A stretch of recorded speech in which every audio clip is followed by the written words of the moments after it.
The doors to the Viridian Tea House are open once more. Hello everyone. I've got some great books to talk about, fantastic tea, and if you're ready, let's do this. So before I begin, I do want to talk about some news. I will be returning as a vendor for the Magic Makers Market this Sunday. It's going to be at Ant Life Space. Looking forward to it. I truly enjoy being a vendor at these events because I never know what kind of conversations I'm going to have. I never know who I'm going to meet. And excuse me, the music is always fantastic. And actually this Sunday, Jesse McLean should be performing at the event. So I reviewed that CD in I think the last video. So if you're interested and if you're going to be in Denver this weekend, I highly recommend stopping by. The hours are from 11 to 4 and it's really easy access to get to Ant Life Space. So hopefully I'll see you there. All right, so with the two books, I have to give mad props as always to Denver Public Library for having these titles. Thank you so much. And the first book I want to talk about is Maggie Nelson's Bluets. And excuse me, I have wanted to read that book for so long, and yet I don't know why I didn't, but thankfully Denver Public Library had a copy of it and I devoured it. It is essentially like, have you ever known of anyone who had a love letter, a very long love letter devoted to a color? So with Bluets, it's all devoted to the color blue and her love letter to that color. But then it expands into philosophy and literature and her own personal past and observances about the world and her place in it. So let me see if I can, I'm just gonna randomly pick a part here. Actually, I will do, let's see if this will work. Okay, so they're numbered and they go all the way up to 240. So I'm gonna read 50 because if you didn't see, I turned 50 last week and still can't believe I'm 50 years old. So I'm gonna read number 50 to you. So this is Maggie Nelson's Bluets. The confusion about what color is, where it is, or whether it is persists despite thousands of years of prodding at the phenomenon. I really can't read, sorry. And literally prodding. In his zeal in the dark chamber of his room at Trinity College, Newton at times took to sticking iron rods or sticks in his eyes to produce, then analyze his perceptions of color. Children whose vision has been damaged have been known to smash their fingers into eyes to recreate color sensations that have been lost to them. That's the spirit. So that's just a small sample of Bluets, but all of this is devoted to the color blue. And as I read it, I felt myself honestly getting a little distracted, but then I thought, no, go with the flow. Just go with the flow of the author and what she's trying to convey to you. And then when I finished it, I absolutely loved it. So let me just get to another random one. Okay, I'll do the first one. Suppose I were to begin by saying that I had fallen in love with a color. Suppose I were to speak this as though it were a confession. Suppose I shredded my napkin as we spoke. It began slowly, an appreciation, an affinity. Then one day it became more serious. Then, looking into an empty teacup, its bottom stained with thin brown excrement coiled into the shape of a seahorse, it became somehow personal. And number 2. And so I fell in love with a color, in this case the color blue, as if falling under a spell I fought to stay under and get out from under in terms. So yeah, this is a philosophical, personal, literary, humorous, frightening journey with one woman as she rediscovers the color blue. My own opinion, my thoughts. And about Maggie Nelson, her books include Women, the New York School, and Other True Abstractions, The Red Parts, Something Bright, then Holes, and Jane, a Murder, which was a finalist the Penn Martha Albrand Award for the Art of the Memoir. She currently teaches at CalArts and lives in Los Angeles. So many thanks to Maggie Nelson for writing this book. This makes me, I'll never see the color blue the same way again. And let me just read one more for you. Let's see, random, let's see. Here we go, 134. It calms me to think of blue as the color of death. I have long imagined death's approach as the swell of a wave, a towering wall of blue. You will drown, the world tells me, has always told me. You will descend into a blue underworld, blue with hungry ghosts, Krishna blue, the blue faces of the one you loved. They all drown, too. To take a breath of water, does the thought panic or excite you? If you are in love with red, then you slit or shoot. If you are in love with blue, you fill your pouch with stones, good for sucking, and head down to the river. Any river will do. Makes me think of Virginia Woolf, but quite an excellent essay, memoir, philosophical look at the color blue. So once again, many thanks to Maggie Nelson for Bluets, and published through Wave Books. Thank you. So now my second book deals with a woman who is a force to be reckoned with. And I always known about her, but I never really listened to her music. I'm very much a late bloomer. And her books, I actually did it reverse. I discovered her through her books and then the music, and I was like, oh wait, that's the same person. Okay, that's cool. Patti Smith and her book Devotion. Let me tell you something. Patti Smith is one hell of a writer and poet.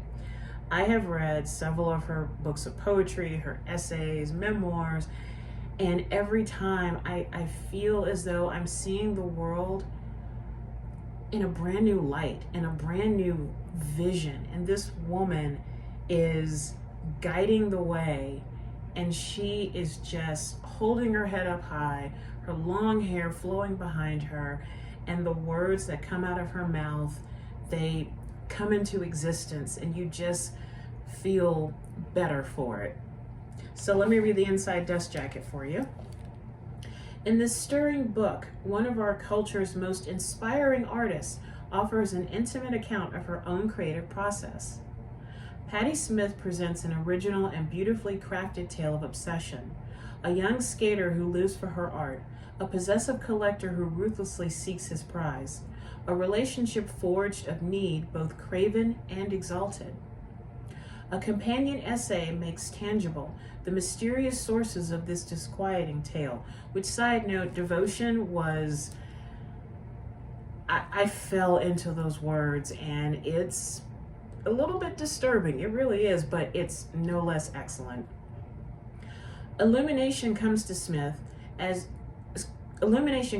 Smith journeys to the south of France to Camus' house, tracks down Simone Weil's grave in an Ashford cemetery on the outskirts of London, and haunts the winding, nameless streets of Patrick Modiano's Paris. Whether writing in a cafe or on a train, Smith generously opens her notebooks and lets us glimpse the alchemy of her work in this arresting book on writing and why we write. I mean, this slim little volume, and it really got me thinking about, why am I a writer? And then reading her words and thinking, that's an excellent answer. That's one of my many answers. So, Patti Smith is a writer, performer, and visual artist.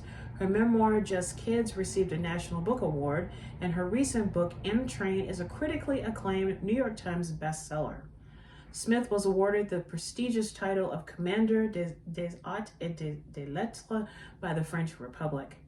Her seminal album, Heroes, has been hailed as one of the top 100 albums of all time. And in 2007, she was inducted into the Rock and Roll Hall of Fame. Smith lives in New York City. So the book is, let's see, part one, the essay, How the Mind Works, which goes into her process of writing Devotion and her time spent in England and also in France. Then Devotion, the actual story. And then finally, A Dream is Not a Dream, talking about why she writes. But this little slender novel, this little slender book was fantastic, absolutely exquisite.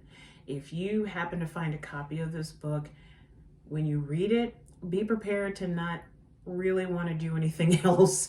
Your attention will be drawn to this book. And I'm so grateful that I was able to read it. I really was. So for both Maggie Nelson and Patti Smith, they both receive 5 pots of tea from Viridian Tea House. I love reading. You know, this year I told myself that I really wanted to expand my mind in terms of reading, what I was going to read, not just the usual. But then again, I don't really read the usual, whatever that is. But these 2 books really challenge the way that I think and how I process and how I view the world. So again, many thanks to Maggie Nelson and Patti Smith for these wonderful, wonderful books. Oh, and actually, I'm reading on the back here. Why is one compelled to write? To set oneself apart, cocoon, wrapped in solitude despite the wants of others. Virginia Woolf had her room. Proust had his shuttered windows and his Madeleines. Marguerite Duras, her muted house, which I'm a big fan of Marguerite Duras. I love everything I've picked up, I've loved. That's another author for you to check out. Dylan Thomas, his modest shed. All seeking an emptiness to imbue with words. The words that will penetrate virgin territory, crack unclaimed combinations, articulate the infinite. I mean, my God, I just really, really love these 2 books. If you can get your hands on either one of these, or check them out at your library, I highly recommend them. I really do. So many thanks to Patti Smith and Maggie Nelson for these works. Thank you. So now I'm gonna gush on tea. So I do want to give a proper shout out to one of my best friends in the whole world, Keith in Albuquerque, New Mexico. If you are on Instagram, he has a killer profile called ABQ Indie Bookstores. I'll put it on this video once I upload it. If you are in Albuquerque or just live in New Mexico, or you're traveling to New Mexico, he talks about and gives full rep to the indie bookstores and any kind of book events going on. And he's also a tea drinker, and I've known him since grade school. And we recently, well, not recently, but several years ago, we reconnected. And I just have to say, Keith, if you're watching this, you are one of my best friends. And you are quite the amazing human being. And I feel honored to know you. I really do. So for my birthday, he surprised me with a bunch of tea from New Mexico. So the one that I'm going to be talking about today, this is from Little Bear Tea.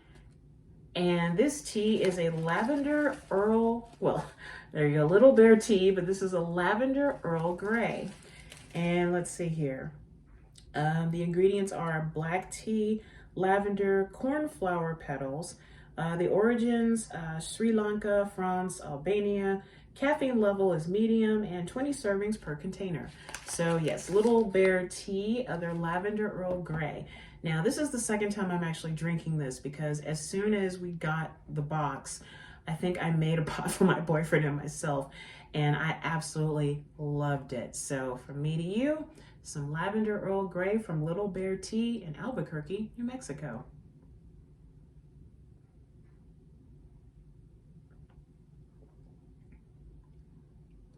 Let me just say, no 2 Earl Greys are alike. They are not. One of my all-time favorite Earl Greys is, of course, Bigelow. You've heard me talk about it. You've heard me say that I sniff the bag before I put it in the water. I really do. This Earl Grey is so smooth, so exquisite. Sometimes, and with myself having a tea company, I have to worry about the lavender. If I put lavender in any kind of tea, is it going to be too much? Is it going to be too little? Sometimes people don't like that strong flavor. Some people claim that it's perfumey. This is carefully and excellently blended. It really, really is.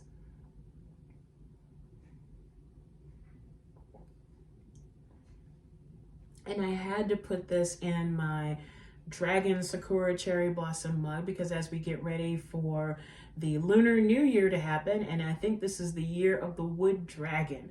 Sadly, Viridian Tea Company will not have a Lunar New Year tea blend, but I do want to say Happy New Year to all of you who do celebrate the Lunar New Year. Had to get that out. But no, getting back to the tea, this is excellently blended. You can taste the lavender, but it's not overpowering. All in all, excellent, excellent tea.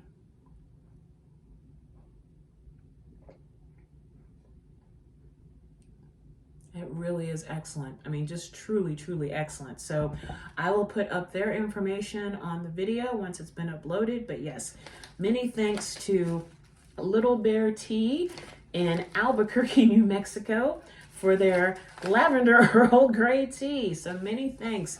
If any of y'all from Little Bear Tea are watching, thank you so much. Thank you. This is great tea. I'll be ordering some more from you very, very soon. Thank you. All right, so before we end, let's do our breathing meditation with a cup of tea or water. So find yourself in a comfortable position. We're just going to focus on the breath. Meditation is not about clearing the mind, because our minds are full of stuff. What this meditation is about is just to take a break from it all, from the noise, from the chatter, from your own mind, and just listen to your breath. Feel it go in and out. Your mind is going to wander. My mind wanders all the time when I meditate. But when it does, just don't be hard on yourself. Pause and say, I'm thinking. And allow it to go on. And then return to the breath. The more times you do that, the more you have a regular meditation practice, the easier it'll get. So if you're ready, let's do this.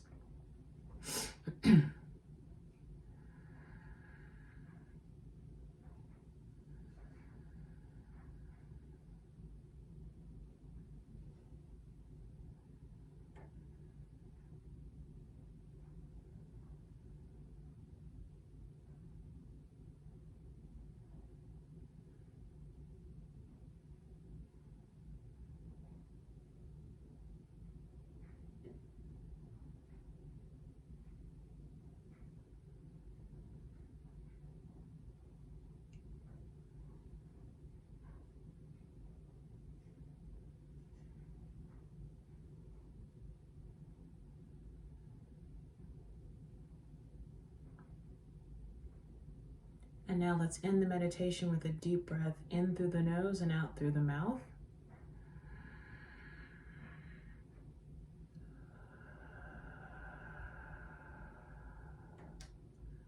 Slowly allow your eyes to open or allow your eyes to come back into focus. And now let's have a sip of water or tea.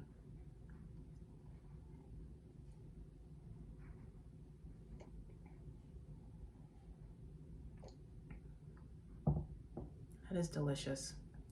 So that's all I have for today. Many thanks to Maggie Nelson, Patti Smith, the folks at Little Bear Tea in Albuquerque, New Mexico, to my friend Keith and his Instagram handle, ABQ Indie Bookstores, and to the folks at Magic Makers Market. Looking forward to seeing you this Sunday, and to all of y'all for watching my crazy videos. And if you like what you see, please give it a thumbs up. Or tell your friends, I don't know. But I really enjoy making these videos, and I'm glad that people enjoy watching them. So until next time, take care of yourself and each other. Raise your teacup high, and remember that to drink tea is to enjoy life. And once again, happy Lunar New Year, and I'll see all of y'all very soon. Bye for now.